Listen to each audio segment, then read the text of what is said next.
Hola, saludos amigos, sean todos bienvenidos a la tertulia de Interalmería Televisión. Anticipadamente pido disculpas por este resfriado, ya he prometido que no volveré a poner el aire acondicionado a 16 grados, ya he prometido que subiré un par de grados, a 18, de ahí no paso. Bueno, pues hoy, hablando de aire acondicionado, será seguramente uno de los electrodomésticos que más consumen electricidad y sobre todo con estos tiempos que ahora mismo estamos padeciendo, con estas temperaturas, y es necesario, evidentemente, de alguna forma, pues sea con ventiladores o con aire acondicionado, salir del paso. Lo cierto es que tenemos el recibo de la luz más caro, pero mañana miércoles, será el más caro todavía, y así sucesivamente hasta que no se ponga remedio a esto. También va a subir el butano. El butano alcanzará el tope máximo histórico. Luz, butano, bueno, pues ¿qué nos queda? Pues en definitiva que también suban el gasoil, que suban la gasolina, que también lo harán, evidentemente, de cara al mes de agosto, que es mayor movimiento y traslado de personas a través de los vehículos particulares. Y los que están trabajando, evidentemente, los que se quedan a trabajar durante el mes de agosto, también tendrán el inconveniente de ver cómo sube el precio de los combustibles para realizar el trabajo, que será menos productivo o será más gravoso, en definitiva, por el problema de la elevación de los combustibles. Mientras tanto, ¿qué hacemos? Pues nos distraemos con la ley de memoria democrática, ahora nueva pelea entre rojos y azules, entre los republicanos y los nacionales. En definitiva, volvemos atrás y en eso nos estamos distrayendo. Mientras tanto, aquí en Almería, por lo menos, la cota ya de contagios acumulada 300. Estamos en el entorno de esos 300 y dicen las autoridades sanitarias que puede que suban todavía un poco más esos niveles. Bueno, y mientras tanto, pues estamos debatiendo si hay que sacar ahora a José Antonio Primo de Rivera de la Cruz de los Caídos, si ahora las multas van a ser de hasta 120.000 o 130.000 euros por aquello de hacer apología del franquismo, etcétera, etcétera. En eso estamos, fundamentalmente. Bueno, pues mientras tanto van pasando otras cosas que sí socavan a la sociedad y generan un problema social y económico en la gente menuda, en la gente corriente, que no está precisamente en esos quehaceres en los que el gobierno trata de distraernos. Saludamos ya a nuestros contertulios. Víctor Hernández Bru, muy buenas noches. ¿Qué tal? Buenas noches. ¿Todo bien? Pues todo bien, menos tu resfriado, que bueno, eso está muy bien, bueno, lo que es el resfriado. Ojo, he de decir con prueba COVID. Sí. Porque ahora cualquier cosa... No estoy del todo tranquilo, pero si tú dices que te ha dado negativo la prueba, me fiaré de ti porque casi nunca me mientes, casi nunca. Casi nunca. De todas maneras te diré que te veo muy negativo. No sé si es el resfriado porque bueno, es verdad que hay algunas cosillas que no funcionan, pero bueno, de aquí a nada la patria se va a llamar matria y con eso ya pues vamos a tener casi todos los problemas solucionados. Yo creo que esas cosas, la verdad es que no merece la pena, viniendo de donde vienen, ni siquiera mencionarlo, porque es que yo ya claudico. O sea, digo, bueno, ¿para qué vamos a hablar de tonterías?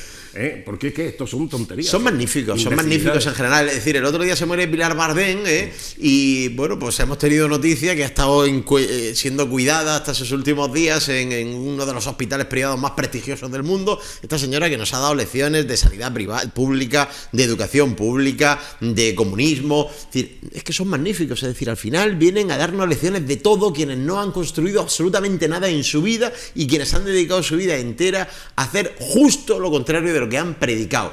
No me preocupa, realmente. A mí lo que me preocupa es la cantidad de imbéciles que le compran el camión de mercancía averiada. Eso sí que realmente me resulta preocupante, y cómo se va elaborando el edificio para que poder albergar a toda esa gente. Es decir, cómo, pues con leyes como la ley de educación, la ley CELA, la ley ex-CELA, pues se abona el terreno para que todas las trolas que nos van contando, por cierto, luego si me dejas hablaré de Juan Espadas, que ha estado por aquí hablando de trolas. Sí, hablaremos de él. Pues todas las trolas que nos cuentan, pues cojan tierra, es decir, enraícen en la mente, en el cerebro rapado de tanta gente. Eso sí me preocupa. Muy bien. Jorge Molina Sanz, muy buenas noches. Hola, buenas noches. No me refería a Jorge, con lo que he dicho, ni mucho menos, es que como le has dado paso después, digo, no.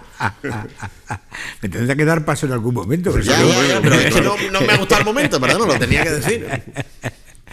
Pues la verdad es que Felipe González decía, una vez que estuvo en Almería, que tuvimos decía estamos distraídos. Y yo creo que ha pasado unos años, tampoco tantos, de cuando él se dio cuenta que era un jarrón chino y que el único que ya estorbaba, pues que realmente, efectivamente, estamos distraídos. Y eso es lo malo, ¿no? Que el premio Nobel de Economía en 1970, Samuelson, fue el que desarrolló el coste de oportunidad, y efectivamente, como nuestros recursos, como nuestras capacidades de invertir como país, de asumir gastos son limitadas, no son infinitas, pues según las decisiones que tomamos, cuando pasan 5, pasan 10, pasan 15 años, vemos que estamos en Jerez o estamos en Valladolid. Es decir, hemos salido de Almería, pero la verdad es que cuando lo que queríamos es ir a Alicante, ¿no? O sea que, pues bueno, pues eso es lo que tenemos. Y sí coincido de una manera muy clara y muy rotunda que lo peor no es que haya gente que venda motos, sino que haya gente que a estas alturas todavía esté comprando ese discurso. Eso es lo que para mí es preocupante, que realmente, ¿dónde está el mínimo análisis crítico? Como estos días yo me hago una pregunta, ¿no? A raíz de lo que tú has dicho del precio de la electricidad. ¿Os imagináis que en este momento el 100% de la flota automovilística, tanto de turismos como industrial, como tal, fuera eléctrica? No podríamos salir de casa. Pero no solamente eso, sino que en informes privados de red eléctrica dice que nuestra red está ya muy saturada. Y no olvidemos que el desarrollo moderno pasa por el tema de las energías. Bueno, pero ¿os imagináis a cómo se pondría el costo? ¿A cuánto nos costaría? ¿Y cuánto contaminaría eso? Realmente es que estamos vendiendo motos y todo el mundo por ese... Bueno, eso es energía limpia, sale por un enchufe. Es que aquí la teoría de Martín Soler era que las desaladoras no contaminan, porque las desalinizadoras de agua, como se enchufan a la corriente, ¿qué humo produce eso? Nada, ninguno, es energía limpia. Claro, el problema está, oye, cuando tú enchufas, estás tirando de una energía que tiene que producirla una central. Seguramente puede ser de carbón, de ciclo combinado, puede ser nuclear, puede ser eólica, puede ser fotovoltaica, puede ser hidráulica. Eso es otra, a la hora de fijar el precio del coste de la electricidad marginal, pues la electricidad se vende, la eólica a un precio, la fotovoltaica a otro precio, el mix. Y el mix. Y entonces, ¿a qué precio no la cobran? Al más caro, es decir, cuando es el 20% de la producción. Pero ahí nadie habla, ahí nadie Pero Jorge, hace nada. con lo que tú, al respecto de lo que decías tú de la cantidad de gente que compran todas esas milongas, no ya es que la compren. Hay gente dispuesta a asesinar a su padre y a su madre en redes sociales o donde sea por defender cosas que dices, pero bueno, mire usted, o sea, quiero que me explique usted ¿dónde está la coherencia? ¿De qué manera se puede defender que un señor que ha llegado a ser vicepresidente del gobierno, diciendo que el escudo social, que va a legislar para robarle a los ricos, que no va a salir nunca de su casa, que la casta, que los que tienen criadas y no sé qué, y luego resulta que ese señor, primera oportunidad, se va de donde dijo que no se iba a ir, se va a vivir al barrio o al pueblo más exclusivo de Madrid, pone un ejército en la puerta para que nadie le moleste, pone de niñera incluso hasta los funcionarios que contrata a dedo, bajo su mandato se sube el récord de la historia de España del precio de la luz. Venga usted y explíqueme cómo puede defender a ese señor. Pues da igual, pues te lo defienden igual, porque sí, ¿por qué? ¿Sabes cuál es la razón fundamental para defender a ese señor? Porque tú y tú sois dos fachas. Esa es la razón, esa es la cadena de raciocinio que justifica que ese señor pues es un tío coherente. Yo sobre eso te tengo que decir una cosa. Después de la operación, cuando perdí 12 kilos, todo el mundo me dijo que me había quedado con una facha buenísima. Y porque ya no estoy en edad de merecer, sino diría que tengo un fachón. Quiere decir que me parecen tonterías, es decir, a mí lo que no me gustaría ser, y de los fofisanos, a mí no me gustaría ser de una ideología supremacista, totalitaria, antidemocrática, prohibida en muchos países, y causantes de millones de muertes y deportaciones. Pero, eso Jorge, es lo que no me gustaría. Que defienden a muerte lo de Cuba, que defienden a muerte al ministrillo, a Albertito del Corto. Vamos a ver, que está todo el sector cárnico en pleno en España subiéndose por las paredes. Pues te lo defiendo. Yo me he tirado 3 o 4 días discutiendo con un imbécil en redes sociales que decía que lo que ha dicho Alberto Garzón es absolutamente lógico, etcétera, etcétera. Pero mire usted, ¿no se da usted cuenta de que no tiene ni un solo argumento para defender este postulado? Que primero, cualquier nutricionista le dirá a usted que consumir carne es obligatorio para la salud de las personas. Y en una proporción adecuada y equilibrada, pues las proteínas, los hidratos de carbono y las grasas. ¿No se da usted cuenta que, aunque fuera veneno, no puede salir un ministro a decir eso? Es decir, que hay otras maneras de trabajar. Claro, es que el problema es que para el comunista la palabra trabajo da alergia. Pero hay otras maneras de trabajar esa situación. Claro, pues nada, da lo mismo. Entregan su vida por tal de no reconocer que nos vamos a terminar viendo o como en Cuba, o como en Venezuela, o como en la España de José Luis Rodríguez Zapatero, con los hombres de negro. ¿Hay alguien ahí? Venga, pase usted. Que nos vamos a ver así. O sea, si esto dura un poquito más, nos vamos a ver así. Y sobre lo último que has dicho, porque también puedo decirte sobre Garzón, pero de lo último que has dicho, por introducir una nota pedante, es decir, mientras tengamos los intereses bajos, podremos seguir haciendo el rollover, que es yo saco deuda, como los intereses que se pagan son bajos, cuando hay que devolver la deuda, vuelvo a contratar, devuelvo y tal, y entonces eso es el rollover.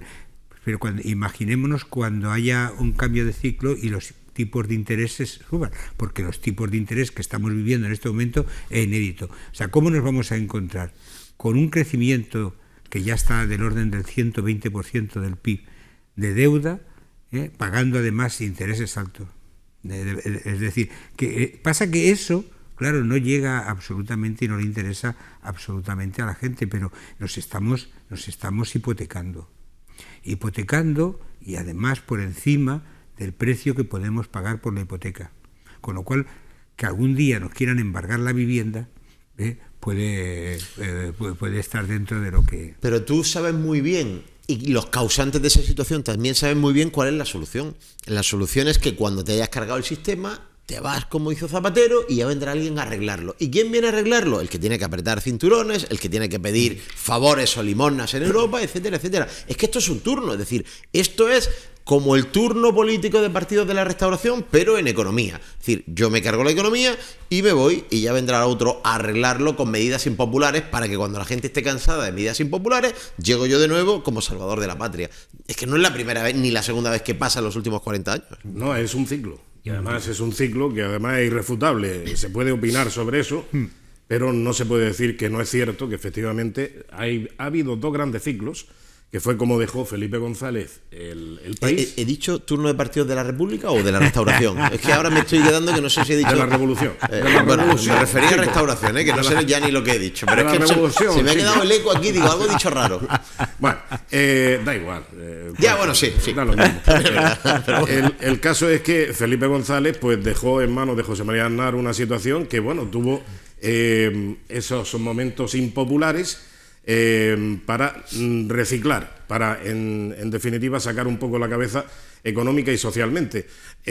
Una vez que se llega a levantar cabeza, pues llega otra vez el ciclo. Llega José Luis Rodríguez Zapatero, lo dejó peor que lo dejó Felipe González en su momento, porque había más boyantía, evidentemente, la Unión Europea, había, además, ya sabéis lo que decía aquel ministro, no recuerdo ahora mismo quién era el que dijo que España era el país donde más rico se podía hacer. Eso fue Solchaga. ¿Solchaga? Sí, Solchaga. Me suena Solchaga. Sí.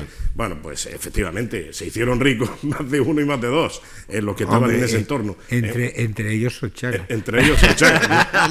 Por supuesto, por eso lo dijo. Es que era por praxis. Un acto de sinceridad institucional. Exactamente. Y claro, pues qué mejor que predicar con el ejemplo. Si lo dices, pues hazte rico tú, hombre, y entonces enseña a los demás cómo hacerlo. Sí, pero... Y luego llega este momento. Y este momento pues llegará una convulsión económica importante porque vamos en caída, en franca caída, y bueno, pues cuando llegue el momento habrá otro ciclo en el que habrá que aplicar una serie de medidas impopulares que no solamente vendrán por el cambio de gobierno o el cambio de color político, sino el cambio que impondrá la Unión Europea, que será más doloroso, que era cuando decíais eso de que llegan a tocar a la puerta los hombres de negro. Los de negro, claro. Efectivamente, porque y luego llega la intervención, sí. O si no la intervención, lo que sí está claro que habrá una serie de reformas impuestas que serán muy dolorosas. Bueno, y ayer salió Bélgica diciendo, señores, que está muy bien esto, Holanda, que está muy bien, pero que para seguir el chorro de dinero, que vayan cumpliendo, que no han empezado todavía a cumplir. Y cumplir no es la política que dice Yolanda Díaz, ni la política ni siquiera que dice la ministra de Economía. Sí, pero cumplir es cumplir. No, ya lo dice Holanda, estos 9.000 millones van a llegar, pero ya veremos los siguientes. Claro. Porque si no vemos aquí una serie de acciones rápidas, inmediatas y que sean muy visibles, pero de verdad, Antonio, y fiables, es una cosa flipante. Es decir, tú pides dinero y entonces te dice el que te va a dejar el dinero, te dice, mira, nosotros en nuestro estilo de vida que ha generado ese dinero lo hemos conseguido haciendo esto, esto y esto. Exacto. No te vamos a pedir tanto, pero sí te exigimos por lo menos que hagas esto. Bueno, aceptas el préstamo y al día siguiente sale la vicepresidenta segunda del gobierno diciendo no solo no voy a hacer esto, ni por supuesto esto y esto y esto, sino que voy a hacer lo contrario. Es que de lo poco que hay medio potable voy a reformarlo para irnos a lo antipotable. Es decir, es que de verdad es vivir en los mundos de Yuppie, es una tomadura de pelo constante. Yo sinceramente no sé cómo nos tragan en Europa. En fin, vamos a dejar este asunto porque todo esto es política ficción. Vamos a la Realpolitik. La Realpolitik, por lo menos en Almería, tiene un nombre, Miguel Cazorla. El concejal del Grupo de Ciudadanos en el Ayuntamiento de Almería acaba de rubricar de alguna manera aquel vídeo que emitió en las redes con aguas fecales que se estaban, él dijo, virtiendo en la Rambla de Almería. ¿Ese vídeo es el que le supuso el apelativo de Miguel de Cazorla Saucedo? Ah, sí, me parece que sí, que alguien puso, sí. Exactamente. No, de la Cuadra. Perdón. Era de Cazorla Salcedo, me parece. Sí. Bueno, en fin.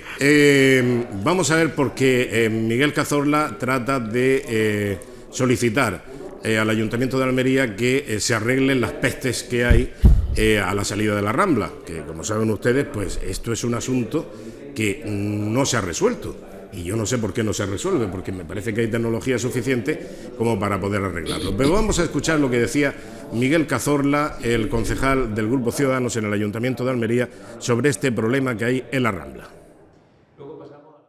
Es una vergüenza con mayúscula que en pleno siglo XXI se estén vertiendo aguas fecales, aguas que son pestilentes, en pleno centro de Almería. Creemos que los hedores y la insalubridad que eso produce, desde el punto de vista turístico, no creo que sea lo más recomendable, ni desde el punto de vista de los almerienses. Solamente pues invito a que se den un paseo y que vean, como hemos colgado incluso de manera personal, los chorros de agua que se nos decían, aguas negras, ¿vale?, que presuntamente son un delito ambiental. Bueno, pues a esto ha respondido la concejal del área del Ayuntamiento de Almería, Margarita Cobos. Vamos a escuchar sus argumentos. Es demasiado atrevido decir que es un agua fecal directamente porque, bueno, pues porque sí que ocurre que la fuente, tenemos justo al lado una fuente, pues tiene filtraciones. Yo misma he estado abajo de ese cajón y lo he podido ver con los compañeros de Aqualia y con los responsables municipales y hemos visto ese tipo de salida de agua, que no es un agua fecal. Pero bueno, no obstante, como él sabe y lo hablamos en la comisión de seguimiento, nosotros trabajamos para que esas desembocaduras, esa salida, ese aliviadero que tenemos en las Ramblas, pues esté muchísimo mejor de aspecto del que tiene ahora. La pregunta es, ¿hay aliviadero en la Rambla? Yo no sé si existe aliviadero. Yo lo que pienso que de alguna manera Miguel Cazorla lo que de alguna manera se quería meter con Fernando Martínez que fue el alcalde en aquella época, culpándole de que las fuentes se filtran, y por eso pasa que lo ha dicho de una manera muy sutil, y no se ha entendido. Ya. Bueno, yo, ironías al margen, tengo que decir que a mí, en este caso, no me vale Fernando Martínez. No, ya es una, No vale, es una absoluta ironía. Lo he traído aquí por... No, por vale, lo- pero bueno, por- vamos a ver. A Fernando Martínez porque es el día en el que se ha llevado al Consejo de Ministros la ley de memoria democrática. ya. Yo hoy de Fernando Martínez puedo decir muchas cosas malas, pero no esta. ¿Por qué? Pues porque esta hubiera correspondido decirla hace muchos años. Esta situación, y yo le tengo que dar la razón a Miguel Cazorla, bajo mi punto de vista, es intolerable. No, se Es lleva decir, razón. Sí, lleva razón, Y dice lleva razón. la concejal Margarita Cobos que se está trabajando para solucionarlo. Pues se está trabajando poco y mal. Porque esto, yo no sé si es fácil de solucionar, porque no soy un técnico, pero no se ha solucionado. Y a mí como ciudadano no me vale que se esté trabajando. Es decir, mire usted, yo llevo muchos, yo diría ya meses, quejándome de que en Níjar, que es el pueblo donde yo vivo, pues en mitad de la Rambla de Huebro, que, bueno, ya el ayuntamiento ya no le hace ni puñetero caso a las rutas turísticas del agua, pero es una cosa extraordinaria y preciosa de ver, subir a Huebro o ir al pantano de Isabel II, al embalse, pues en mitad de la Rambla de Huebro, pasado la última zona urbana de la Villa de Níjar, pues hay una pedazo de tubería enorme vertiendo, esto sí, indudablemente, porque solo nos falta cogerla con las manos, aguas fecalísimas, o sea, sin ningún género de duda. Las aguas de la Rambla, yo no sé si son fecales o no. Iba a decir no me interesa, sí me interesa. Ha dicho que son filtraciones de las fuentes. Sí, eso lo ha dicho la concejal. Ya. Pero Miguel Cazorla dice que son fecales e incluso se ha aventurado y le ha puesto el atenuante de presuntamente, pero se ha aventurado mucho a decir que es un delito medioambiental. Yo no tengo ni idea de eso, pero sean fecales, que de luego sería mucho más grave, o sean filtraciones de la fuente, eso lleva pasando demasiado tiempo. Y hay que atajarlo. O sea, y yo en este caso, sinceramente, aplaudo a Miguel Cazorla por una razón, porque estoy hasta las narices de políticos de la oposición que denuncian auténticas imbecilidades que no van a ningún sitio u otras cosas que son peor, que son mentiras. Insisto, ahora hablaremos de Espadas, que ha venido con el trolómetro cargadísimo, ¿vale? Bueno, pues oye, es que hay cosas que las administraciones hacen mal y la oposición está para denunciarlas, pero para eso hay que currar. Y yo me he reído mucho con lo de Miguel de Cazorla Salcedo, pero en realidad es que eso es currar. Que luego Miguel es muy figurante y muy espectacular, pues también es verdad. Sí. Pero es que en este caso está denunciando una cosa que nos afecta a todos. Es que lo conocemos y lo padecemos. Y que viene de hace mucho tiempo. Hace mucho tiempo. Pero, Además, esto viene como consecuencia del diseño de la Rambla. Porque en la Rambla hay muchas cosas que no funcionan. No funcionaron desde el principio. Fue un fiasco en cuanto a diseño la Rambla de Almería. Por ejemplo, la Plaza de las Velas. Se pusieron las velas, unas velas que, bueno, pues eran de acero, una estructura de acero inoxidable, que costó un dineral, se puso allí un paño a modo de vela y, claro, pues no tenía lo que son las relingas y tal, ¿no? Bueno, pues por donde hay que enganchar la vela y se pusieron unas anillas. Cuando soplaba el viento, pues ya ves, las anillas empezaron a tintinear. Empezaron a darle una alegría por la noche a la gente, que era una cosa. Y entonces protestaron todos los vecinos. Y claro, vamos a darle una solución. Se hizo una solución que no funcionó tampoco. Pero también te voy a decir, protestaban los cayetanos, que viven ahí en el centro de Almería y son unos fascistas todos. Ya está, porque se aguantan. Cayetanos todos. Todos ahí con sus palos de golf ahí protestando. Luego se puso un geyser, yo le llamaba el pitorro. Exactamente. El geyser, claro, también, tenía un problema que se aterraba. Efectivamente. Y entonces, claro, pues no se hizo la previsión suficiente para saber que era fango lo que había en la toma de agua del geyser, que después tenía que impulsar el agua.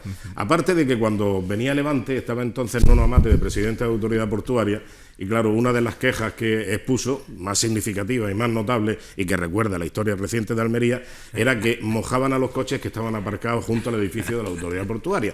Por eso aquello soltaba el chorro y claro, el agua... No entiendo esa queja. Con el viento de Levante... encantado, porque siempre llevo el coche guarrísimo y un poquito de agua allí tampoco me vendría. Tampoco te vendría. Pero era agua salada. Bueno, entonces, claro, pues eso le venía muy mal a los vehículos y tal. Y entonces fue una enérgica protesta por parte del presidente de la autoridad portuaria. Claro, el pitorro ha funcionado 4 veces mal y ya nunca, porque ya ha dejado de funcionar. Eso es lo que le pasa a los pitorros, terminan dejando de funcionar. Sí, con el tiempo dejan de funcionar los pitorros. El caso es que ahora llega lo de el vaso de la fuente de los 103 pueblos. Claro, esto no estamos hablando de una piscina olímpica, ni estamos hablando tampoco de un lago, ni estamos hablando, yo qué sé, del pitorro de Ginebra. No, estamos hablando de un vaso pequeñito que se puede impermeabilizar. Sí, es verdad que tiene filtraciones, y esas filtraciones, pero es que ese no es el tema. Es que antes de que se hiciera ese vaso y esa fuente, y se hiciera la remodelación de la Rambla, se intuía que había una derivación de aguas malas, de aguas negras, de aguas fecales, llámale X, que venían de cierto edificio que hay en la confluencia de la Rambla con Obispo Orbera. Decían. Y entonces dices, bueno, pero ¿se ha arreglado esto o no se ha arreglado? De aquel entorno, no señalo ningún edificio en concreto, pero vamos, que de ese entorno, en ese cruce de la Rambla con Obispo Orbera, ahí había una derivación que vendría de varios edificios, de un edificio o de lo que fuese. Y no se resolvió. Y entonces, claro, si tú tienes la certeza técnica de que eso proviene de allí, ponle remedio, de alguna manera. Tú no puedes decir que ahí hay un aliviadero. ¿Cómo va a haber un aliviadero en el centro de la ciudad? Puede haber un aliviadero de aguas pluviales, porque ahí hay una escorrentía artificial, porque parte de lo que es el parking de la Rambla tiene un cajón por donde discurre el agua que antes salía cuando venían. Todo eso está laminado porque hay unas obras de cabecera que van laminando la fuerza del agua, para evitar que venga que reviente eso. Las pantanetas que Exactamente. se hicieron, sí. Entonces, claro, pero por ahí sale agua, se alivia agua de pluviales, pero no un aliviadero continuo de aguas fecales o de aguas de no sé qué tipo que producen un pestazo insoportable cuando pasas por allí. No es solamente la filtración del vaso de la fuente está resuelta en días. Claro. En días. Porque llamas a una empresa especializada que te impermeabilice y te lo hace, pero vamos, en un momento. Pero además, Antonio, yo no quiero dar la impresión de cuñado. Pero lo otro parece que son años. Yo no tengo ni idea de lo que hay que hacer. Pero lo que está claro es que ese problema, que es, insisto en volver a darle la razón a Miguel Cazorla, un problema feo, porque es un problema que es muy desagradable para el turista que decía Miguel Cazorla, que luego eso será otra cosa, es decir, cuando eso solucione habrá que llevar al turista allí, que el turista no sabe ni que eso existe. Pero también es muy desagradable para el ciudadano y luego entiendo que es muy perjudicial para el entorno medioambiental de esa zona. Es decir, y han pasado muchos años y décadas, oye, vamos a meterle mano a ese asunto, porque aquí parece que es que nos tenemos que conformar con taparnos la nariz cuando cruzamos la Rambla a la altura de la Ballena. Mire usted, pues no. No es solamente el turista que pase por allí. Yo recuerdo que estuve en una celebración de una boda en la piscina del Gran Hotel y había viento de levante. Y claro, había un pestazo que la gente Oye, se preguntaba. qué contentos estarían los novios, ¿no? Sí, Maravilla. Había un pestazo allí que no se podía soportar y venía precisamente de esa. Yo no sé lo que hay que hacer, ni si es fácil o difícil, pero no nos podemos conformar. Seguro que es más fácil que llegar a la luna. Pues bueno, pues vamos a ponernos manos a la obra. Sí, bueno, ahora ya Jeff Bezos. Podemos llamar a Es la Bezos. noticia, Bezos, que tenemos un problema aquí con la Rambla. Sí. A ver si lo tienen los Bezos. Sí, no, Jeff Bezos. Tenemos Oye, es increíble, hablando del tema, hoy lo he visto por televisión, en todos los medios de comunicación, la impresionante proeza, la gran proeza me parece que han sido 4 los que han ido a bordo de esa cápsula que ha subido al espacio exterior. Sí.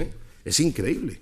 O sea, lo que, y ha vuelto con una pinta de éxito. friki Bezos, que es una cosa extraordinaria. Lo que en los años 60 tenía que hacer el Estado ruso o a través de la NASA el Estado norteamericano, ahora resulta que 2 magnates se lo montan para ellos. Bueno, es increíble. Eso Mira, es el fracaso. nos tiene que hacer pensar mucho en qué nos vamos a encontrar en 20 años. No, pero a mí me gustaría reflexionar sobre ese tema, porque lo que tú dices, en los años 60, ahora mismo lo que acaba de hacer Jeff Bezos, con un presupuesto superior al que tenía la NASA en los años 60, en términos proporcionales, evidentemente, pero ha conseguido una proeza que ahora mismo todo el mundo está asombrado. Todo el mundo se ha quedado anonadado con esto que acaban de hacer. Y hay que recordar que con menos presupuesto, con menos posibilidades, con menos tecnología, en el año 61, voy a perdonar por la fecha, por la memoria, en el año 61, Alan Shepard, en el proyecto Mercury, me parece que fue el Mercury 3, el Redstone, el Piedra Roja, pues hizo un vuelo de más de un cuarto de hora. Estos han estado 11 minutos, a 107 kilómetros de altitud, que es como de aquí a las Cañadas de Cañepla. O